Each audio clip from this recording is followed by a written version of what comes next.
Shalom. Puji nama Tuhan, pagi hari ini kita kembali berkumpul di tempat ini untuk beribadah bersama.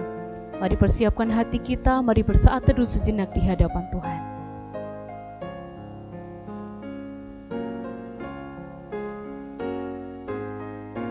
Amin.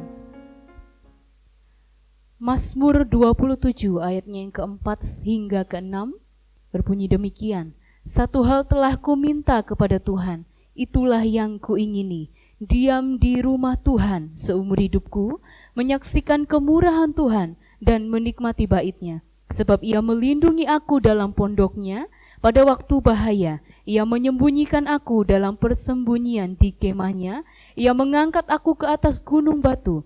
Maka sekarang tegaklah kepalaku, mengatasi musuh sekeliling aku.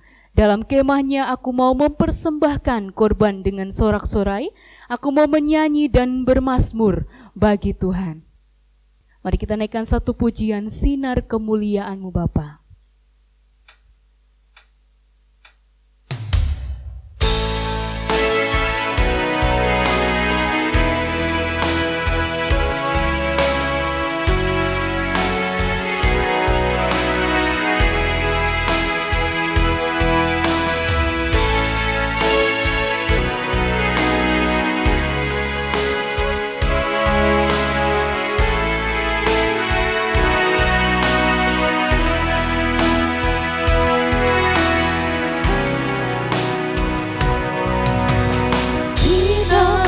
Kemuliaan-Mu Bapa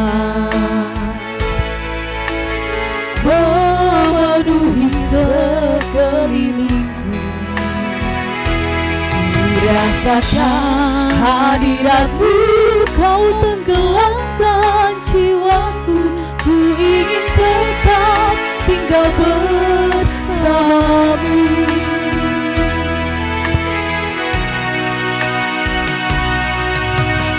Sinar kemuliaan-Mu Bapa memenuhi sekelilingku, rasakan hadirat-Mu, Kau tenggelamkan jiwaku, ku ingin tetap tinggal bersama-Mu.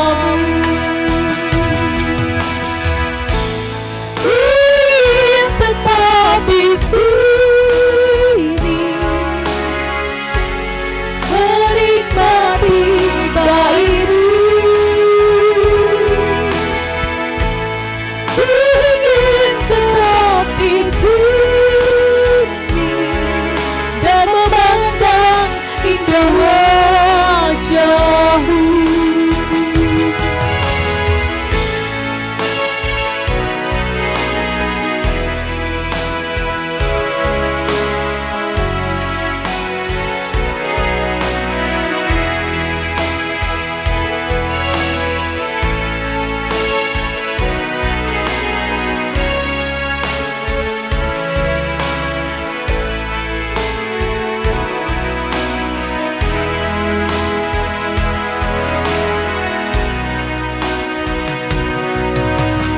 Sinar kemuliaan-Mu Bapa memenuhi sekelilingku, rasakan hadirat-Mu, Kau tenggelamkan jiwaku, ku ingin tetap tinggal bersama-Mu.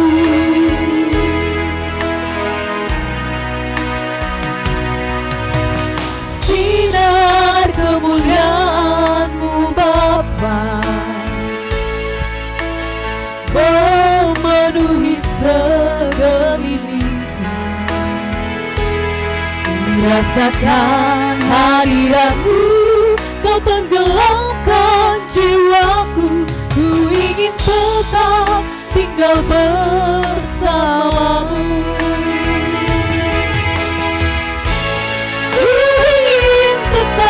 Di sini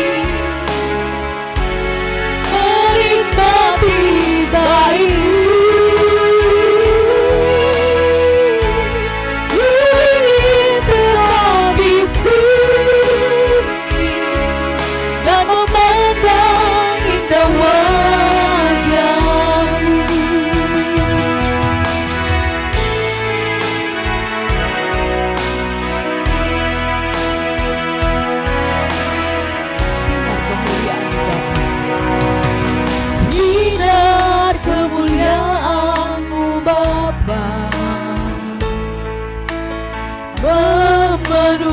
sekelilingku. Rasakan hadiratmu, kau tenggelamkan jiwaku. Ku ingin tetap tinggal bersamamu.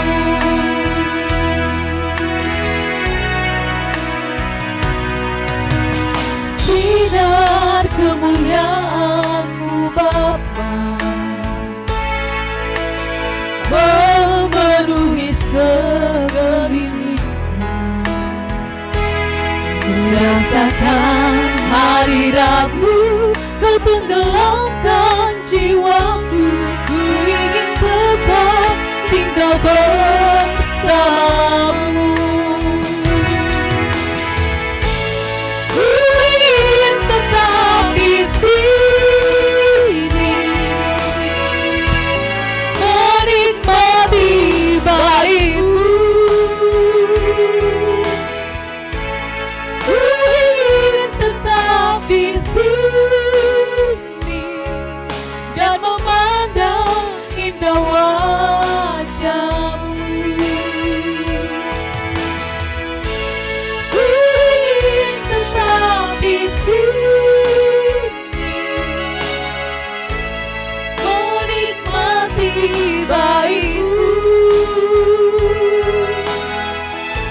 Ku ingin tetap di sini dan memandang indah wajah-Mu.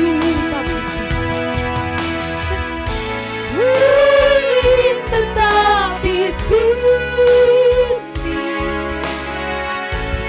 menikmati baik-Mu. Ku ingin tetap di sini dan memandang indah wajah-Mu, dan memandang indah wajah-Mu. Saya mengajak jemaat untuk bangkit berdiri.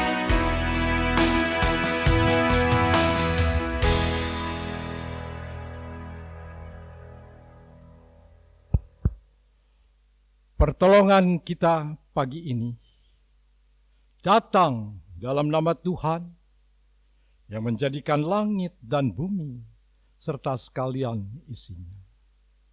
Dia yang memeliharakan kesetiaannya sampai selama-lamanya, dan Ia tidak pernah meninggalkan kita perbuatan tangannya.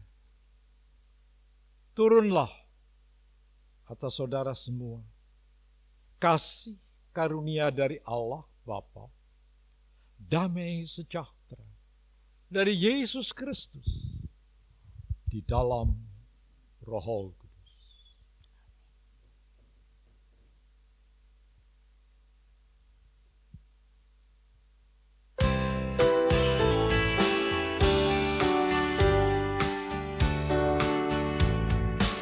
Hormat bagi Allah Bapa, hormat bagi anaknya, hormat bagi Roh penghibur ketiganya yang esa.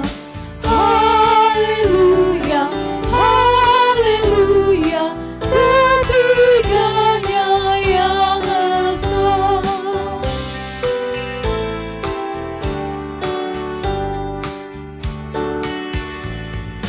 Hormat bagi Raja Surga, Tuhan umat manusia.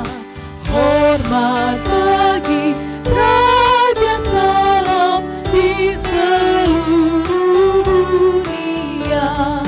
Haleluya, haleluya, di seluruh dunia. Mari kita berdoa.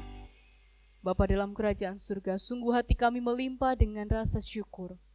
Pada pagi hari ini, Engkau masih memberikan kami kekuatan, kesehatan, kemampuan untuk kami bisa hidup menjalani hari-hari kami. Terkhususnya di hari Sabat ini Bapa. Terima kasih karena Engkau telah mengizinkan kami untuk kembali bersama-sama memuji-muji Engkau, memuliakan nama-Mu, dan sebentar juga akan mendengarkan kebenaran dari firman Tuhan. Tuhan, kiranya peribadatan kami pada pagi hari ini kami hanya serahkan di dalam nama Tuhan Yesus. Engkau berkati setiap kami Tuhan Yesus yang beribadah di pagi hari ini. Kami tahu Tuhan Yesus di sepekan ini banyak kesalahan kami, banyak dosa kami. Kiranya Engkau Tuhan Yesus Allah yang Maha Kasih, Engkau berkenan menyucikan setiap kami. Terima kasih Tuhan Yesus, inilah hidup kami. Kami serahkan hanya di dalam nama Tuhan Yesus Kristus, Allah kami yang hidup. Haleluya. Amin. Kita akan memuji Tuhan dengan pujian Yesus berkata, Akulah jalan.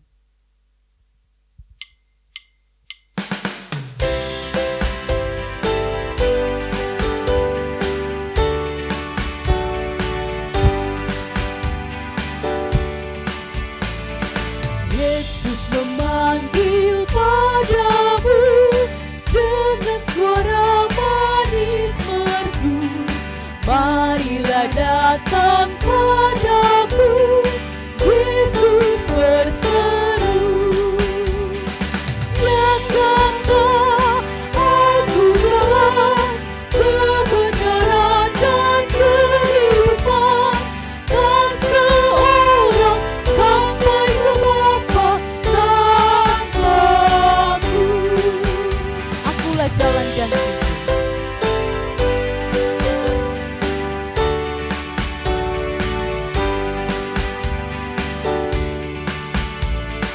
Akulah jalan dan pintu, Akulah gembala sungguh. Hentar ke padang yang hijau, ke tempat teduh. Dia kata, Dia kata, Aku jalan, kebenaran dan kehidupan, tak seorang sampai ke Bapa tanpaku.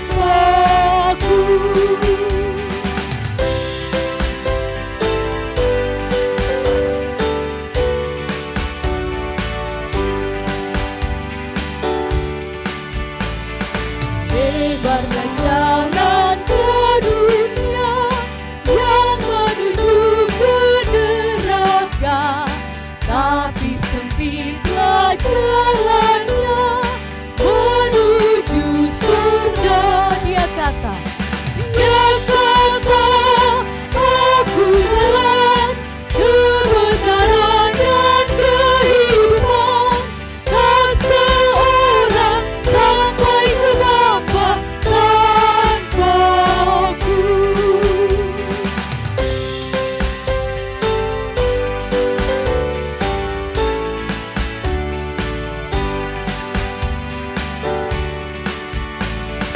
Yesus memanggil padamu dengan suara manis merdu. Marilah datang padamu, Yesus berseru.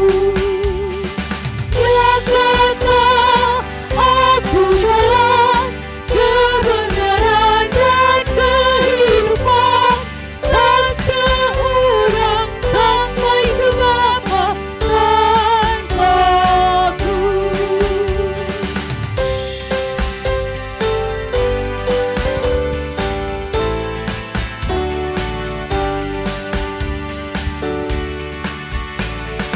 Akulah jalan dan pintu, Akulah gembala sungguh. Hentar ke padang yang hijau, ke tempat teduh. Dia kata, Aku jalan, kebenaran dan kehidupan, tak seorang sampai ke Bapa tanpaku.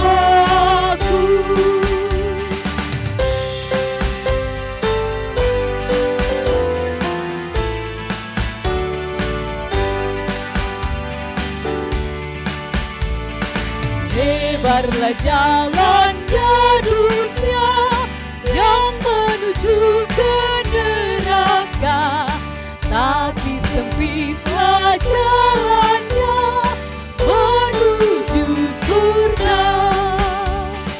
Dia kata, aku jalan kebenaran dan kehidupan, dan seorang sampai ke Bapa tanpaku.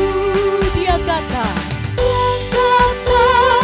aku jalan kebenaran dan kehidupan, tak seorang sampai ke Bapa tanpaku.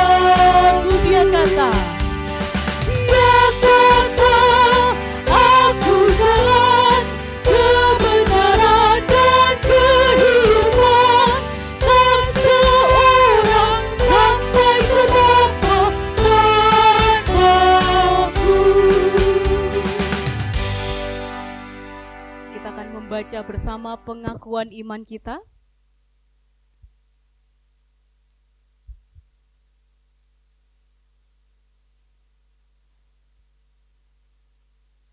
Kita akan mulai di hitungan ketiga ya Bapak Ibu Saudara. 1, 2, 3.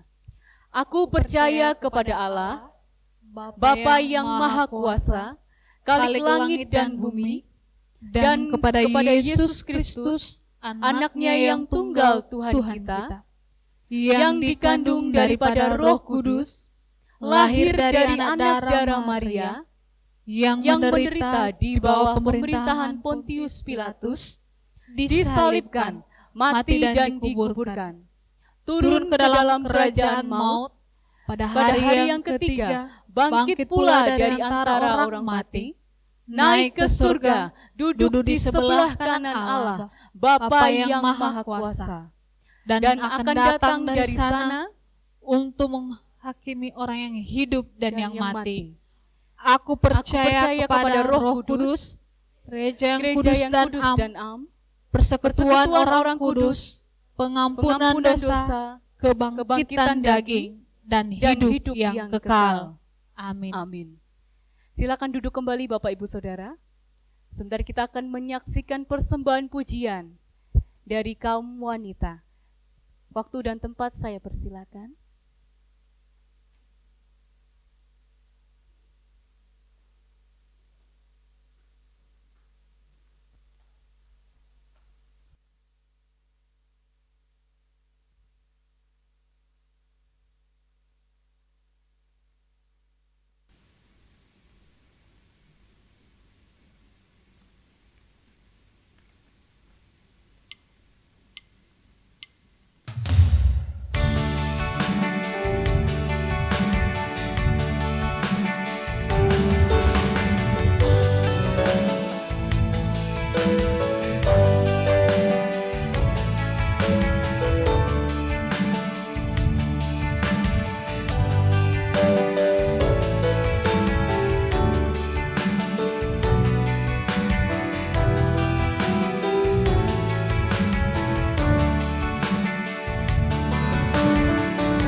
Sebentar kita akan mendengarkan sebagian dari firman-Nya.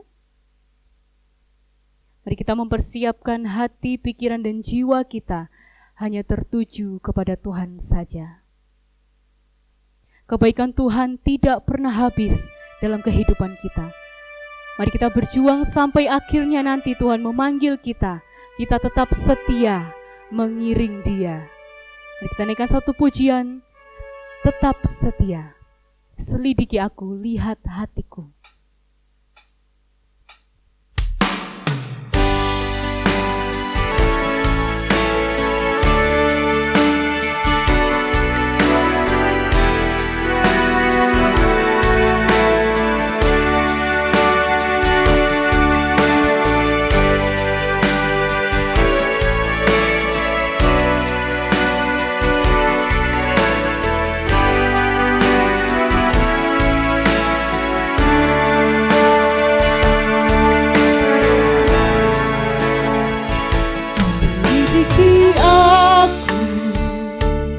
Lihat hatiku, apakah ku sungguh mengasihimu, Yesus, Kau yang Maha tahu dan menilai hidupku, tak ada yang tersembunyi bagimu.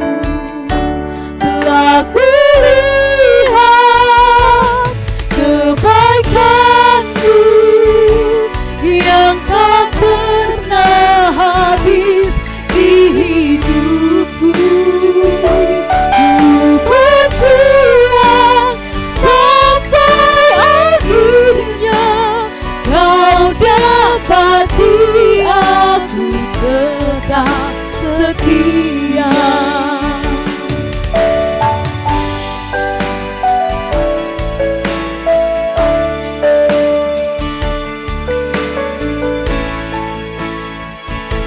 Selidiki aku, lihat hatiku, apakah ku sungguh mengasihimu, Yesus, Kau yang Maha tahu dan menilai hidupku, tak ada yang tersembunyi bagimu. Selidiki aku, lihat hatiku. Selidiki aku, lihat hatiku, apakah ku sungguh mengasihimu, Yesus, Kau yang Maha tahu dan menilai hidupku, tak ada yang tersembunyi bagimu. Telah kulihat kebaikan-Mu yang tak pernah habis di hidupku. Ku berjuang sampai akhirnya Kau dapati aku tetap setia. Saya ulang Bapak Ibu Saudara kita bangkit berdiri. Kebaikan-Mu yang tak pernah habis di hidupku. Ku berjuang sampai akhirnya Kau dapati aku tetap setia. Kau dapati aku tetap setia. Kau dapati aku tetap setia.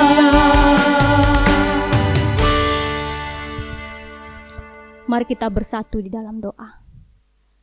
Tuhan Allah kami yang bertata dalam kerajaan sorga, sesuai dengan pujian kami ya Tuhan, bahwa Engkau Allah yang Maha tahu. Engkau mengetahui hati kami yang paling dalam ya Tuhan. Engkau mengetahui bahwa kami sungguh-sungguh mengasihi Engkau. Tuhan, ampuni kami jikalau Engkau mendapati kami berbuat dosa di hadapan Tuhan. Sucikan, kuduskan kami Tuhan. Layakkan kami datang di hadirat-Mu pada pagi hari ini untuk mendengarkan firman Tuhan. Sehingga ya Tuhan, melalui firman-Mu yang kami dengarkan, kami boleh diberkati. Terima kasih ya Tuhan. Ini jam pemberitaan firman Tuhan, kami serahkan semuanya ke dalam tangan kuasa-Mu. Di dalam nama Tuhan Yesus kami berdoa. Amin. Silakan duduk Bapak Ibu.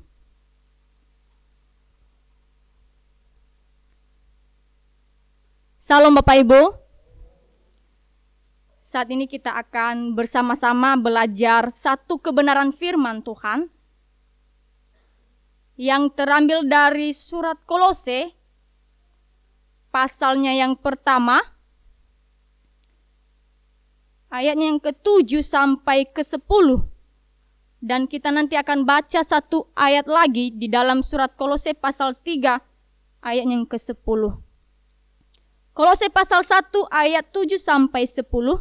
Jika kita sudah menemukannya, kita akan baca secara silih berganti. Saya ayat yang ke-7, Bapak Ibu ayat yang ke-8, demikian seterusnya. Di bawah perikop ucapan syukur dan doa. Semuanya itu telah kamu ketahui dari Epafras, kawan pelayan yang kami kasihi, yang bagi kamu adalah pelayan Kristus yang setia. Dialah juga yang telah menyatakan kepada kami kasih-Mu dalam roh. Sebab itu sejak waktu kami mendengarnya, kami tiada berhenti-henti berdoa untuk kamu. Kami meminta supaya kamu menerima segala hikmat dan pengertian yang benar untuk mengetahui kehendak Tuhan dengan sempurna, sehingga hidupmu layak di hadapannya, serta berkenan kepadanya dalam segala hal, dan kamu memberi buah dalam segala pekerjaan yang baik, dan bertumbuh dalam pengetahuan yang benar tentang Allah. Kita baca satu ayat lagi Bapak Ibu di dalam surat Kolose pasal 3, ayat yang ke-10. Kolose pasal 3 ayat yang ke-10 kita baca bersama-sama. 3, 2, ya. Dan telah mengenakan manusia baru yang terus-menerus diperbaharui untuk memperoleh pengetahuan yang benar menurut gambar Khaliknya. Yang berbahagia adalah kita yang membaca firman Tuhan serta merenungkannya dan melakukannya dalam hidup kita setiap hari. Bapak Ibu yang dikasihi oleh Tuhan, seorang penabur pasti mengharapkan buah dari benih yang ditaburnya. Suatu sukacita yang besar bagi seorang penabur apabila benih yang ditaburnya itu menghasilkan buah yang baik. Kenapa saya mengatakan demikian? Karena pada waktu saya di kampus Bapak Ibu, kami ada kelompok tumbuh bersama yang sering disingkat dengan kata KTB. Dalam kelompok tumbuh bersama ini, Bapak Ibu dosen mewajibkan kami untuk menanam sayuran buah, yaitu terong, cabai, tomat, pakcoy, dan lain sebagainya. KTB saya pada waktu itu menanam sayuran pakcoy. Dan puji Tuhan Bapak Ibu memberikan hasil yang banyak. Sehingga kami satu kampus itu dapat menikmatinya dan bersukacita menikmatinya. Dan ada juga kelompok KTB yang gagal panen. Kenapa? Karena bibit tomat yang mereka tanam itu tumbuh. Bahkan pohonnya tinggi. Tetapi apa yang terjadi? Tidak menghasilkan buah. Pohon tomat yang mereka tanam itu semakin hari semakin bertumbuh, semakin tinggi, tetapi alhasil tomat itu tidak menghasilkan buah. Pada akhirnya kelompok itu kecewa dan mereka menebang pohon tomat itu dan membuangnya. Yang saya sampaikan di sini Bapak Ibu, benih yang ditabur, jikalau hanya bertumbuh tetapi tidak menghasilkan buah, tidak ada gunanya. Sama seperti tomat yang bertumbuh, pohonnya tinggi tetapi tidak menghasilkan buah. Pada akhirnya ditebang dan dibuang. Sama halnya dengan kehidupan kita orang percaya. Injil keselamatan yang telah kita terima harus bertumbuh dan menghasilkan buah keselamatan. Untuk itu tema firman Tuhan pada pagi hari ini yaitu buah keselamatan. Buah keselamatan. Ada pepatah yang mengatakan Bapak Ibu, pohon dikenal dari buahnya. Manusia dikenal dari mana? Atau dari fisiknya? Bukannya. Manusia dikenal dari perbuatannya. Bagaimana kita menilai orang itu adalah jahat atau baik? Tentunya dari perbuatan yang dia hasilkan setiap hari. Sama halnya dengan kehidupan kita orang percaya. Bagaimana orang lain dapat mengenal kita bahwa kita adalah orang percaya, pengikut Kristus? Apakah dari KTP kita? Atau dari kartu anggota gereja kita? Tentu tidak. Atau dari kartu baptis kita? Atau dari surat sidik kita? Tidak, Bapak Ibu. Semua identitas itu tidak menjamin orang lain dapat mengenal kita orang percaya. Orang lain dapat mengenal kita melalui buah keselamatan yang kita hasilkan, yaitu perbuatan-perbuatan baik kita dan kesaksian hidup kita. Kita tidak akan mampu menyaksikan Kristus kepada orang lain jikalau kita tidak terlebih dahulu mengalami kasih-Nya yang begitu besar dalam hidup kita. Contoh sederhana, Bapak Ibu. Bagaimana saya bisa menjelaskan kepada orang lain apa saja masalah-masalah yang terjadi dalam hubungan suami istri, sementara saya belum menikah? Itu sesuatu hal yang tidak masuk akal jikalau kita pikirkan. Baru saya bisa menceritakan hal demikian apabila saya sudah menikah. Demikian juga kita orang percaya, kita bisa menyaksikan kasih Kristus kepada orang lain apabila kita sudah menerima Kristus sebagai Tuhan dan Juru Selamat kita dan mengalami kasih-Nya yang begitu besar. Untuk itu mari kita koreksi diri kita. Mari kita menilik hati kita satu persatu. Apakah kita sudah menerima Kristus sebagai Tuhan dan Juru Selamat kita dan mengalami kasih-Nya yang begitu besar? Jika belum, mari kita pertanyakan, apa yang menghalangi kita untuk tidak mengalami kasih-Nya? Apa kesombongan kita? Apa keserakahan kita? Apa keegoisan kita? Atau kesibukan kita sehingga kita tidak mempunyai waktu untuk merenungkan perbuatan-perbuatan Tuhan yang begitu besar dalam hidup kita? Bagaimana mungkin kita menghasilkan buah keselamatan sedangkan kita tidak menerima Kristus? Kita tidak berakar di dalam Dia dan kita tidak bertumbuh di dalam Dia.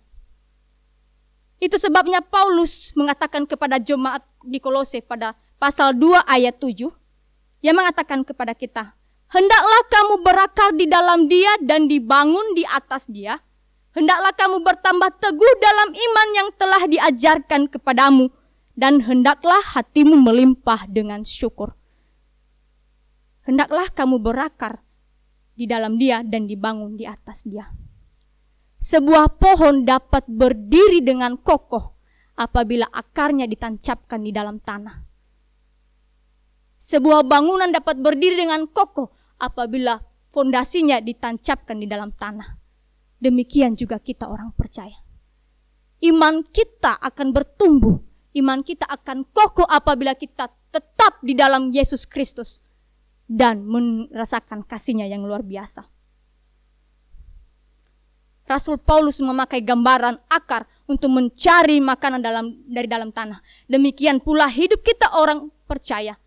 Hendaklah kita berakar di dalam Kristus dan bertumbuh serta menghasilkan buah keselamatan. Tuhan tidak meminta kita menghasilkan keselamatan, Bapak Ibu. Kenapa? Karena keselamatan itu murni dari Tuhan. Murni anugerah Tuhan kepada kita masing-masing orang yang percaya. Tetapi yang Tuhan minta itu bagi kita, yaitu supaya kita menghasilkan buah keselamatan sebagai bukti bahwa kita sudah diselamatkan. Untuk itu ada 3 tanda yang menunjukkan bahwa kita menghasilkan buah keselamatan. Itu yang pertama, adanya pertobatan yang benar. Dalam Kolose pasal 3 ayat 10 di situ dikatakan kepada kita, dan telah mengenakan manusia baru yang terus-menerus diperbaharui untuk memperoleh pengetahuan yang benar menurut gambar Khaliknya. Mengapa Paulus mengatakan hal ini kepada jemaat di Kolose? Apa yang melatar belakangi sehingga Paulus menulis surat itu kepada jemaat Kolose? Jikalau kita membaca keseluruhan kitab Kolose, Bapak Ibu, dari pasal 1 sampai pasal yang keempat, kita menemukan 2 fakta di dalam jemaat Kolose. Fakta yang pertama, yaitu jemaat Kolose sudah menerima Injil keselamatan. mereka sudah menerima Injil keselamatan. Mereka beriman di dalam Yesus Kristus. Bahkan mereka memiliki pengharapan akan hidup yang kekal melalui pemberitaan Injil. Itu sebabnya Paulus mengatakan, kami selalu mengucap syukur kepada Allah, Bapa Tuhan kita Yesus Kristus setiap kali kami berdoa untuk kamu. Karena kami telah mendengar tentang imanmu dalam Kristus Yesus dan tentang kasihmu terhadap semua orang kudus. Paulus mengucap syukur kepada Allah karena jemaat Kolose telah menerima Injil keselamatan. Fakta yang kedua yang terjadi di dalam jemaat Kolose, yaitu telah ada di tengah-tengah mereka sekelompok guru-guru palsu yang menyusup di tengah-tengah jemaat Kolose dan menyebarkan ajaran-ajaran sesat yang akan menggoncangkan iman mereka dan mungkin akan mempengaruhi perilaku mereka setiap hari. Itu fakta yang kedua yang terdapat dalam jemaat Kolose. Dan ajaran-ajaran sesat itu telah mempengaruhi hidup mereka, yaitu mereka percaya pada hal-hal mistik dan mereka percaya pada penyembahan berhala. Itu sebabnya Epafras, seorang pendiri jemaat Kolose, yang melihat masalah yang terjadi di jemaat itu, dia memberitahukan hal itu kepada Paulus. Dan Paulus yang mendengar itu, dia mengatakan, jangan lagi kamu saling mendustai, karena kamu telah menanggalkan manusia lama serta kelakuannya dan telah mengenakan manusia baru yang terus-menerus diperbaharui untuk memperoleh pengetahuan yang benar menurut gambar Khaliknya. Paulus mengingatkan jemaat Kolose, ini loh posisimu di hadapan Tuhan, orang yang telah diperbaharui di dalam Kristus, dalam arti manusia baru. Jadi karena mereka manusia baru, mereka tidak lagi hidup di dalam sifat-sifat lama mereka. Sifat-sifat lama itu harus ditinggalkan. Apa aja sifat-sifat lama yang dimaksudkan oleh Paulus di dalam pasal 3 ayat 10 itu? Yaitu kita dapat membacanya di ayat sebelumnya, di dalam Kolose pasal 3 ayat 5 dan 8. Di situ menguraikan kepada kita secara jelas, yaitu yang pertama, percabulan, kenajisan, hawa nafsu, amarah, geram, fitnah, dan kata-kata kotor yang keluar dari mulut. Paulus mengatakan semua itu harus ditinggalkan karena mereka saat ini adalah manusia baru. Mengapa semua hal itu ditinggalkan? Karena amarah yang menyala-nyala dalam hati kita dapat mendorong kita untuk membunuh orang lain. Kata-kata kotor yang keluar dari mulut kita dapat menyakiti hati sesama kita, dapat menimbulkan perselisihan, dapat melukai hati orang lain. Jadi kita yang telah menerima Yesus Kristus, kita harus menanggalkan sifat-sifat lama dan mengenakan manusia baru. Meninggalkan manusia lama dan mengenakan manusia baru, satu penekanan pada pertobatan yang benar di hadapan Tuhan. Pertobatan tidak hanya sekedar berbalik arah seperti kita membalikkan badan kita. Pertobatan itu meliputi perubahan hati, perubahan pikiran, perubahan arah hidup yang berbalik kepada Tuhan. Bukan pertobatan namanya Bapak Ibu jikalau kita tidak melakukan kesalahan karena kita takut dihukum. Bukan pertobatan namanya jikalau kita hari ini mengakui kesalahan kita di hadapan Tuhan, besoknya kita mengulangi kesalahan yang sama. Pertobatan juga bukan sekedar berhenti melakukan pelanggaran moral, tetapi pertobatan yang terjadi dalam hidup kita yang sesungguhnya itu ketika kita menyadari bahwa hidup kita adalah milik Tuhan sepenuhnya. Sehingga kita memberikan hasil yang baik. Kita memberikan buah keselamatan melalui pertobatan kita yang sungguh-sungguh di hadapan Tuhan. Meninggalkan sifat-sifat lama dan mengenakan manusia baru, sesuatu hal yang sulit kita lakukan. Karena kita sudah hidup di dalam kebiasaan-kebiasaan lama kita. Tetapi melalui tuntunan Roh Kudus, kita mampu meninggalkannya dan menghasilkan buah pertobatan yang benar. Selain adanya pertobatan yang benar Bapak Ibu, ada tanda yang kedua yang menunjukkan kita menghasilkan buah keselamatan. Tanda yang kedua yaitu hidup dalam kasih. Kolose pasal 1 ayat 8, kita melihat dalam Kolose pasal 1 ayat 8, di situ dikatakan kepada kita, Dialah juga yang telah menyatakan kepada kami kasih-Mu dalam roh. Mari kita baca ayat keempat. Ayat keempat. Karena kami telah mendengar tentang iman-Mu dalam Kristus Yesus dan tentang kasih-Mu terhadap semua orang kudus. Jemaat Kolose hidup di dalam kasih. Karena Paulus mendengar berita bahwa jemaat Kolose mereka hidup di dalam kasih. Sehingga Rasul Paulus bersyukur kepada Tuhan karena mereka saling mengasihi satu dengan yang lain. Jemaat Kolose saling memperhatikan, saling berbagi kasih kepada saudara-saudara mereka. Saling bermurah hati kepada orang-orang yang berkekurangan. Sebagai wujud bahwa mereka telah diselamatkan di dalam Tuhan. Melalui sikap jemaat Kolose, mereka menunjukkan bahwa mereka telah menghasilkan buah keselamatan. Bagaimana dengan kita Bapak Ibu? Apakah kita sudah hidup di dalam kasih? Mari kita periksa hati kita masing-masing. Adakah kasih di dalam hati kita satu dengan yang lain? Adakah kita memperhatikan keadaan orang-orang di sekeliling kita dan membagi apa yang kita punya kepada orang lain? Masalah yang sering terjadi di dalam gereja saat ini yaitu kurangnya rasa saling mengasihi. Ketika terjadi masalah, maka mudah terjadinya perpecahan dan satu sama lain saling tidak menyapa. Kenapa? Karena tidak ada kasih di dalam hati kita. Itu sebabnya Paulus mengatakan, begitu pentingnya hidup saling mengasihi. Begitu pentingnya kita hidup di dalam kasih. Kenapa? Karena kasih itu adalah pengikat yang mempersatukan dan menyempurnakan. Bayangkan Bapak Ibu, jikalau kita berdampingan dengan orang-orang yang tidak kita kasih dan kita sayang. Di dalam satu ibadah, kita misalnya berdampingan dengan orang yang kita musuhi. Bagaimana suasana hati kita ketika kita beribadah di dalam gereja? Pasti gak ada damai. Yang ada dongkol, menggerutu. Kenapa harus saya berdampingan dengan orang ini? Mendingan saya tidak datang beribadah kepada Tuhan. Saya tidak bertemu dengan dia. Itu yang terjadi apabila tidak ada rasa saling mengasihi di dalam hati kita satu dengan yang lain. Itu Paulus mengatakan di dalam Kolose pasal 3 ayat 14. Dan di atas semuanya itu kenakanlah kasih sebagai pengikat yang mempersatukan dan menyempurnakan. Kunci untuk tetap bersatu di dalam gereja yaitu saling mengasihi satu dengan yang lain. Ketika saudara kita berbuat salah kepada kita, sebesar apapun kesalahan yang diperbuatnya bagi kita, kita akan memaafkan dia apabila ada rasa saling mengasihi dalam hati kita.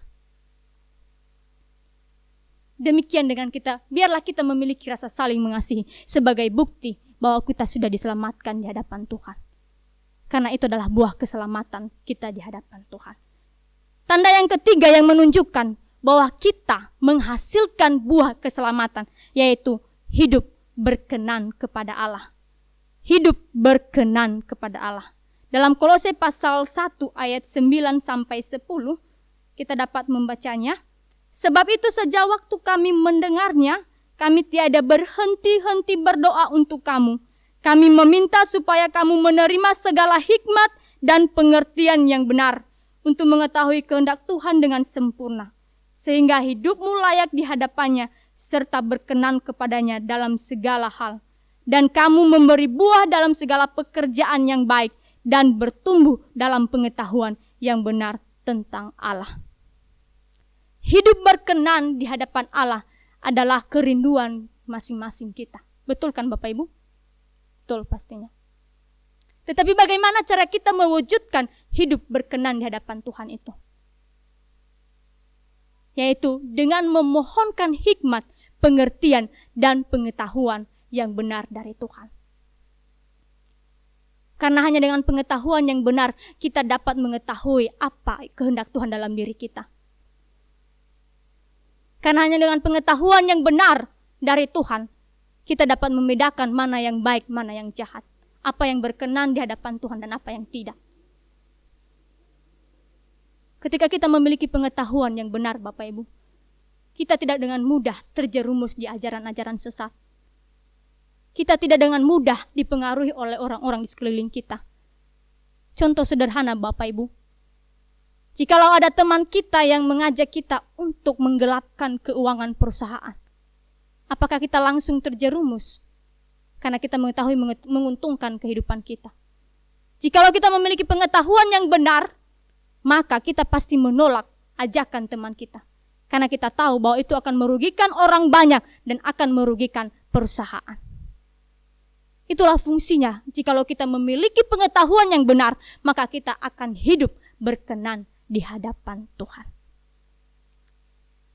Ketiga poin ini harus kita miliki di dalam diri kita, yaitu adanya pertobatan yang benar. Kedua, hidup dalam kasih. Yang ketiga, hidup berkenan kepada Allah. Karena itu bukti bahwa kita menghasilkan buah keselamatan. Tuhan tidak meminta kita menghasilkan keselamatan, tetapi Tuhan meminta kita untuk menghasilkan buah keselamatan. Demikian firman Tuhan pada pagi hari ini. Mari kita bersatu di dalam doa.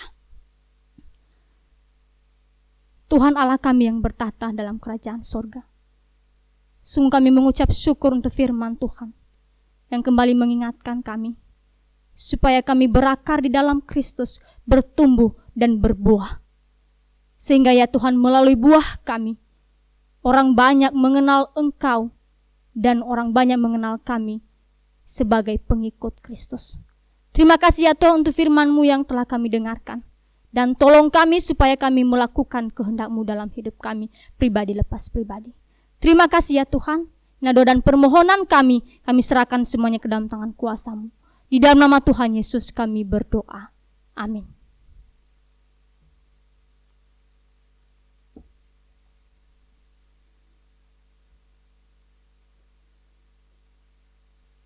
Shalom, sidang jemaat yang dikasihi Tuhan. Kita telah mendengarkan firman Tuhan. Hari ini kita diingatkan untuk mengerjakan pekerjaan Tuhan. Tuhan sudah menyelamatkan kita. Tuhan ingin supaya kita menghasilkan buah. Keselamatan itu pasti berbuah kebaikan. Ya, dalam kehidupan sehari-hari kita diminta untuk menghasilkan buah keselamatan. Terima kasih untuk firman Tuhan yang sudah disampaikan oleh Saudari Aminah. Kiranya Tuhan memberkati. Saya akan bacakan warta jemaat pada hari ini. Nanti sore pukul 17 ada kebaktian yang kedua. Jemaat yang tidak bisa hadir pada pagi ini bisa ikut dalam ibadah yang kedua, ya. Ibadah yang kedua sama dengan ibadah yang pertama, ya. Jadi nanti saudara-saudara yang mengetahui jemaat yang tidak bisa hadir pagi hari bisa ikut ibadah yang kedua jam 17. Senin 18 Juli besok pukul 19 ada KPK di rumah Bapak Arthur, ya. Kepada jemaat yang rumahnya tidak jauh dari tempat itu bisa mengikutinya. Ibadah PRBK setiap Sabtu pukul 18 di gereja. Kemudian juga diingatkan kepada jemaat semuanya untuk mendukung sidang sinode yang akan diadakan di Jakarta nanti pada tanggal 23 sampai 26 sampai 28 Juli mendatang, ya. Supaya sidang tersebut menghasilkan keputusan yang bermanfaat bagi gereja Isa Al-Masih yang ada, baik yang ada di dalam negeri maupun yang ada di luar negeri, sehingga melalui GIA ini banyak orang diselamatkan, ya. Iuran kematian dapat dibayarkan kepada Saudara Yohan Stefani, kemudian aksi 1000 dapat dimasukkan ke dalam kotak di depan pintu masuk.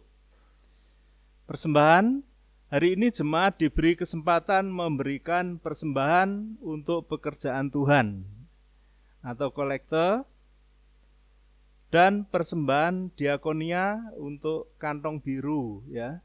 Sedangkan untuk kolekte kantong merah. Atau bisa ditransfer melalui rekening atas nama Bapak Iwan Adrianus Iwan. Persembahan hari ini akan dikumpulkan oleh saudari Gaby dan saudari Tiffany. Kepada yang bertugas kami persilahkan. Sebagai landasan kita memberi persembahan, kita baca firman Tuhan dari 2 Korintus 8 ayat yang ke-12. 2 Korintus 8 ayat yang ke-12, demikian bunyinya. Sebab jika kamu rela untuk memberi, maka pemberianmu akan diterima. Kalau pemberianmu itu berdasarkan apa yang ada padamu, bukan berdasar apa yang tidak ada padamu. Mari kita berdoa. Tuhan Allah Bapa kami yang di surga, terima kasih Engkau sudah memelihara kami sepekan ini dengan cara Tuhan yang ajaib. Kami cukup hidup dipelihara oleh Tuhan. Tiba saatnya Tuhan kami mengembalikan persembahan ini untuk pekerjaan Tuhan. Kami tahu bahwa ini adalah perintah Tuhan, ini adalah kehendak Tuhan, supaya nama Tuhan boleh dipermuliakan di tempat ini. Terima kasih ya Tuhan, kalau kami sudah dipelihara di tempat ini, kami juga mengingat banyak pekerjaan Tuhan melalui gereja di tempat ini. Kiranya Tuhan memberkati kami. Kami menyerahkan persembahan ini di dalam nama Tuhan kami, Yesus Kristus, yang mengawasi kami, yang memperhatikan kami semua di dalam kami memberikan persembahan. Dalam nama-Mu Tuhan Yesus kami berdoa, amin. Sambil persembahan dijalankan, kita memuji Tuhan dengan pujian, Yesus nama itu pikat hatiku.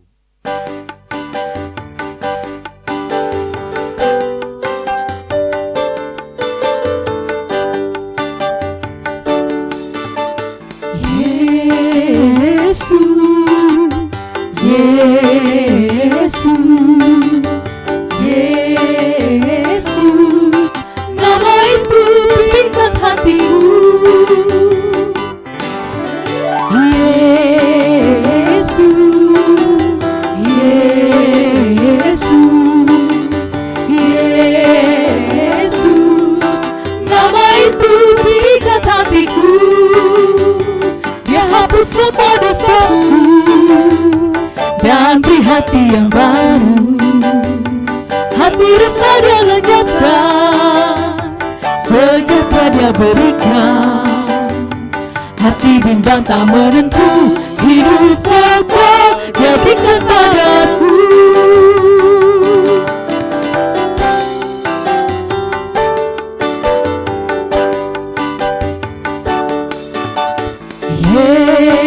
Yesus, Yesus, Yesus, nama itu pikat hatiku. Yesus, Yesus, Yesus, Yesus, Yesus, nama itu pikat hatiku. Dia hapus semua dosaku dan beri hati yang baru. Hati resah dia lenyapkan, sejahtera dia berikan. Hati bimbang tak menentu, hidup kekal dia berikan padaku. Dia hapus semua dosaku dan beri hati yang baru. Hati resah dia lenyapkan, sejahtera dia berikan. Hati bimbang tak menentu, hidup kekal dia berikan padaku. Dia hapus semua dosaku dan beri hati yang baru. hati resah dia lenyapkan, sejahtera dia berikan. Hati bimbang tak menentu, hidup kekal dia berikan padaku. Dia hapus semua dosaku, dan beri hati yang baru. Hati resah dia lenyapkan, sejahtera dia berikan. Hati bimbang tak menentu, hidup kekal dia berikan padaku. Hati bimbang tak menentu, hidup kekal dia berikan padaku. Hati bimbang tak menentu, hidup kekal dia berikan padaku. Mari kita berdoa. Tuhan, terima kasih untuk hidup kekal yang Tuhan berikan kepada kami. Itu sudah cukup bagi kami. Itu yang terbesar dalam kehidupan kami. Kami tahu hidup kekal bersama Tuhan, kami sudah Tuhan bebaskan dari penghukuman kekal. Kami hidup di dalam pemeliharaan Tuhan, hidup bersama Tuhan. Terima kasih ya Tuhan, terima kasih Engkau begitu baik memperhatikan kami, bahkan Engkau menyediakan segala kebutuhan kami. Terima kasih ya Tuhan, terima kasih. Pada kesempatan hari ini Tuhan, kami menyerahkan jemaat-Mu ini di dalam pemeliharaan Tuhan. Kami tahu hari-hari ini, hari-hari terakhir ini, banyak orang mengalami kesusahan, banyak orang mengalami kebingungan, karena banyak hal Tuhan. Dampak dari pandemi COVID-19 masih terjadi di dunia ini. Bahkan Tuhan, harga-harga melambung begitu tinggi, harga energi, harga pangan melambung begitu tinggi, masyarakat tidak mampu untuk membelinya. Untuk ini Tuhan, kami mohon belas kasihan Tuhan, memohon kemurahan Tuhan, kiranya Tuhan tetap memelihara jemaat-Mu supaya tidak ada satupun yang telantar, tapi mereka terpelihara sempurna di dalam Allah. Terima kasih ya Tuhan, Engkau tolong pemerintah kami supaya boleh mengerjakan pekerjaannya, supaya masyarakat bisa memenuhi kebutuhannya. Segala sesuatu boleh berlangsung dengan lancar, perekonomian boleh berlangsung dengan baik, sehingga rakyat kami, rakyat Indonesia ini terpelihara di dalam kasih Tuhan yang begitu besar. Terima kasih ya Tuhan, terima kasih. Kami tahu bahwa Tuhan sampai hari ini tetap memelihara umat-Mu di muka bumi ini. Tetap memelihara umat-Mu dengan cara yang luar biasa. Kami menyerahkan untuk kemelut yang terjadi di Eropa, perang antara Rusia dan Ukraina. Kiranya Tuhan tolong supaya langkah-langkah perdamaian boleh terjadi. Terima kasih ya Tuhan, kami juga menyerahkan kesempatan hari ini untuk anak-anak yang mulai Senin besok mulai masuk kembali di dalam pendidikannya di sekolah. Kami mohon menolong supaya anak-anak boleh dengan gembira, dengan sukacita mengikuti pendidikannya. Supaya mereka semuanya terbentuk karakternya menjadi orang yang takut akan Tuhan, yang mengerti pendidikan, yang mengerti sopan santun, yang mengerti peradaban yang baik. Kami menyerahkan seluruh kegiatan pendidikan di dalam pemeliharaan Tuhan, supaya guru-guru mereka mengajari yang benar. Terima kasih ya Tuhan, terima kasih. Kami juga menyerahkan jemaat-Mu yang hari ini berhalangan hadir di pagi ini, biar sore nanti boleh datang di tempat ini ya Tuhan, untuk bisa beribadah kepada Tuhan. Terima kasih untuk kebaikan Tuhan yang sudah Tuhan berikan kepada kami. Kami percaya bahwa Tuhan menolong kami semuanya. Di dalam nama Tuhan dan Juru Selamat kami, Yesus Kristus, kami berdoa dan mengucap syukur. Haleluya.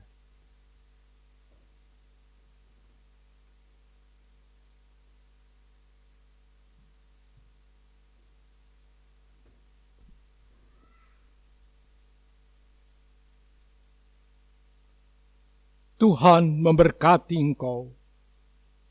Tuhan melindungi engkau. Tuhan menyinari engkau dengan wajah-Nya dan memberikan kepadamu kasih karunia-Nya. Tuhan menghadapkan wajah-Nya kepadamu, memberikan damai sejahtera sekarang, pulanglah di dalam damai sejahtera dari Allah Bapa, di dalam kasih karunia dari Yesus Kristus, dan di dalam persekutuan dengan Roh Kudus, menyertai saudara semua, mulai saat ini sampai Yesus datang kembali.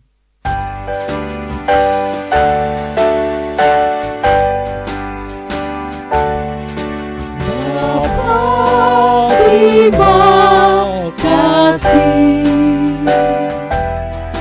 Bapa, terima kasih Bapa di dalam surga, ku berterima kasih.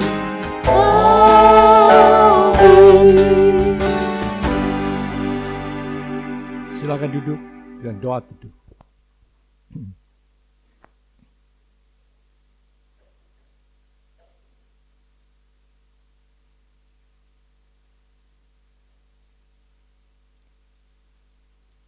Siapkan aja. Ada beberapa yang perlu saudara dengar. Pengumuman untuk pembagian SHU minggu depan ya. Jadi diharapkan semua jemaat bisa hadir untuk ikut mendengarkan dan juga mendapatkan penjelasan tentang koperasi. Diharapkan saudara bisa hadir karena ada pembagian SHU. Dan kedua, sebentar nanti ketika saudara pulang, di depan di sana ada hasil dari ternak lele, ya ada ikan lele. Nah, saudara bisa mengganti di sana. Saya kurang tahu harganya berapa, tapi ikannya sudah jadi, ya, dan saudara bisa nikmatinya. Silahkan nanti berhubungan dengan bagian di belakang. Ya, Tuhan memberkati. Selamat siang.